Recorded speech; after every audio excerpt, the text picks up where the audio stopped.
Israel में गृह युद्ध जैसा माहौल है। सीधा स्क्रीन पर आपके रिपोर्ट है।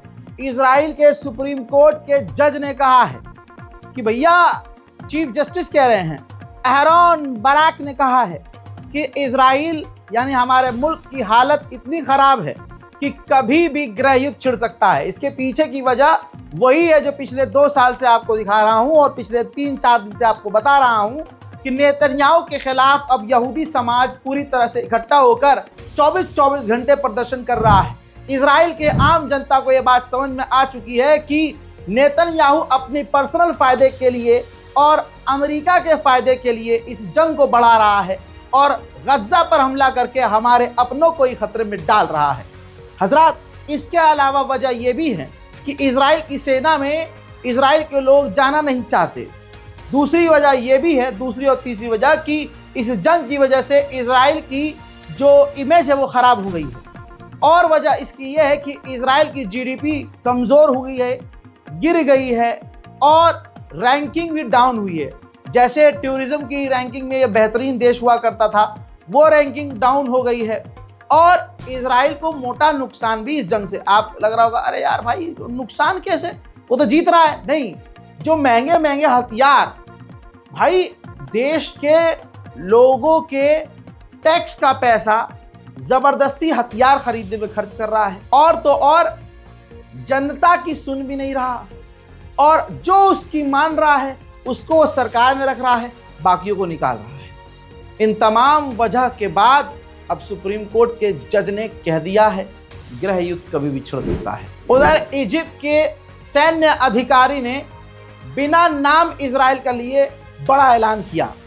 कहा कि हमारी फौज हर किसी सिचुएशन के लिए तैयार है, कैसी भी सिचुएशन हो हम उससे लड़ने के लिए तैयार हैं। मैंने आपसे कहा था ना कि ये अमेरिका, मैं खुद इस बात का गवाह हूं और आप भी गवाह हैं, जब अमेरिका और इजराइल गज्जा के खिलाफ कुछ बड़ा कदम उठाते हैं तो अमेरिका का स्पेशल एनवॉय या मिडिल ईस्ट सेंटम का कमांडर मोहम्मद बिन सलमान के पास चला जाता है।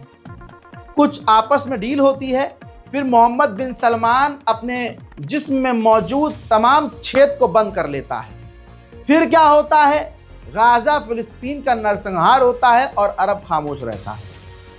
ये लूप है, बार बार ऐसे ही हो रहा है। रिपोर्ट आपकी स्क्रीन पर। $100 मिलियन के हथियार अमेरिका ने सऊदी अरब को अप्रूव किए हैं।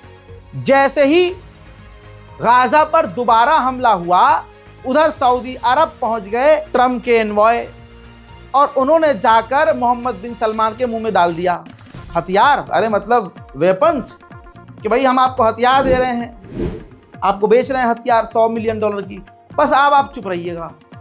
इसके बाद अब आप देखना अरब खामोश रहेगा। अभी याद होगा, शिनबेट के चीफ को नेतन्याहू निकालने की कोशिश कर रहा था तो कोर्ट ने टांग अड़ाई और शिनबेट को चीफ को निकालने से रोक लिया।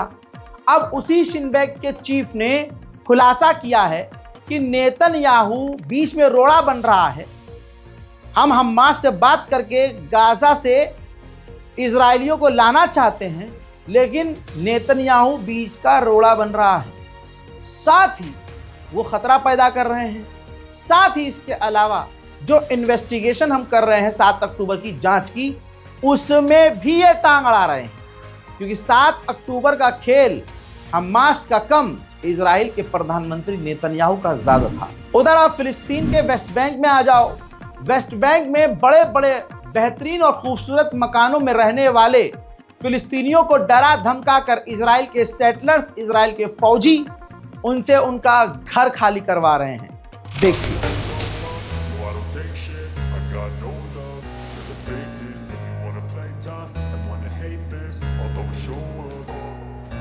I don't ever slow up, no I don't take shit. I got no love for the fakeness. If you wanna play tough and wanna hate this, I'll always show up and make a statement. I don't ever slow up, no I don't take shit. I got no love for the fakeness. If you wanna play tough and wanna hate this, I'll always show up and make a statement. Everything I do so instinctive and so passionate. Every word I अल्लाह अकबर, अल्लाह अकबर।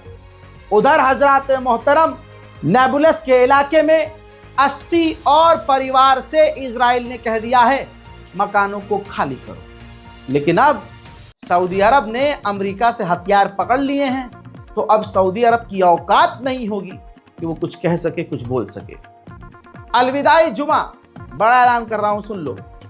पूरी दुनिया में रमजान के महीने में जुम्मतुल विदा के अवसर पर पूरी दुनिया में बैतुल मुकद्दस के लिए आवाज उठाई जाती है और उस दिन को घोषित किया गया है, अलविदाई जुमे को घोषित किया गया है इंटरनेशनल कुद्स डे। भारत के मुसलमान जो बड़े तड़पते थे, चीखते थे कि हाय हम फिलिस्तीन के लिए कुछ नहीं कर सकते, भाई हम फिलिस्तीन होते तो हम ये कर देते और वो कर देते। देखिए, इधर उधर के स्टेट का मुझे नहीं पता। अलविदाई जुमे को भारत की राजधानी नई दिल्ली में ऐवान गालिब में फिलिस्तीन के लिए कॉन्फ्रेंस है। सभी लोग आ सकते हैं, मैं वहां पहुंचूंगा। अब मुझे आपके आगे हाथ पैर जोड़ने की कोई जरूरत नहीं है, ये ईमान का मसला है, ये हमारे ईमान का मसला है। देखिए, दो चीजें हैं, एक तो इंसानियत और ईमान। इंसानियत का इस तरह से कि 60,000 फिलिस्तीनी मारे गए, हम कुछ न कर सके। सिर्फ रोजे की हालत में नमाज पढ़ने के बाद हम बेजुबान जो बच्चे मारे गए उनके लिए ऐवान गालिब में जाकर कॉन्फ्रेंस को ज्वाइन तो कर सकते हैं, कोई गैर कानूनी तो नहीं है। परमिशन लेकर हो रहा है, सब कुछ लीगल तरीके से हो रहा है, एक प्राइवेट प्लेस पर हो रहा है, एक खास जगह पर हो रहा है, क्यों नहीं जा सकते आप? इसके बावजूद दूसरी तरफ देखिए, मुसलमानों का पहला किबला बैतुल मुकद्दस है, जिसे तोड़ने की तैयारी जारी है। मैं मानता हूं कि भारत के मुसलमान अपनी मस्जिद बचा नहीं सकते, लेकिन आवाज तो बुलंद कर सकते हैं। फिलिस्तीन के लिए, पहले किबले के लिए तो बोलो। ऐवान गालिब में 28 मार्च बरोज जुमा, अलविदाई जुमा, दोपहर 2:30 बजे भारत की राजधानी दिल्ली में मैं खुद ऐवान गालिब पहुंचूंगा, आप भी आइएगा। अगली खबर की तरफ आगे बढ़ते हैं। फिलिस्तीन के खिलाफ जहर उगलता हुआ इजरायली पत्रकार कह रहा है कि फिलिस्तीन की हर जनरेशन को नकबा से गुजरना होगा, उन्हें हमेशा याद दिलाते रहना होगा कि तुम कौन हो और हम, यानी नरसंहार हर जनरेशन को, फिलिस्तीन की हर जनरेशन को झेलना होगा। अलग से नहीं दिखा सकता हूं, यही सुअरों की सोच है। अब सुनिए गद्दारी की इंतहा।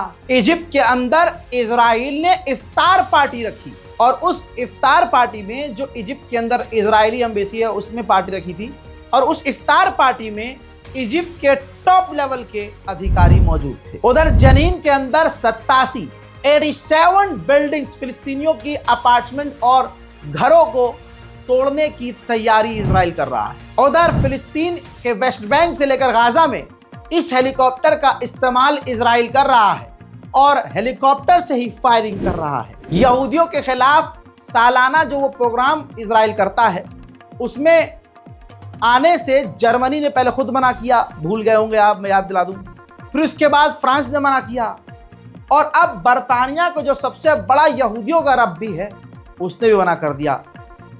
कह दिया कि भाई इस प्रोपेगेंडे वाले प्रोग्राम में हम नहीं आएंगे, क्योंकि इजराइल की गवर्नमेंट ने उसको भी बुलाया है, उन लोगों को भी बुलाया है जो के समर्थक थे। उधर दोस्तों, ताज़ा तरीन अपडेट के मुताबिक पता चला है एक बार फिर से सीरिया के ऊपर इजराइल ने बमबारी की है और आपका पसंदीदा शख्स सिर्फ जोलानी मुजरा कर रहा है। उधर गाजा के ऊपर देर रात का यह मंजर सामने आया है।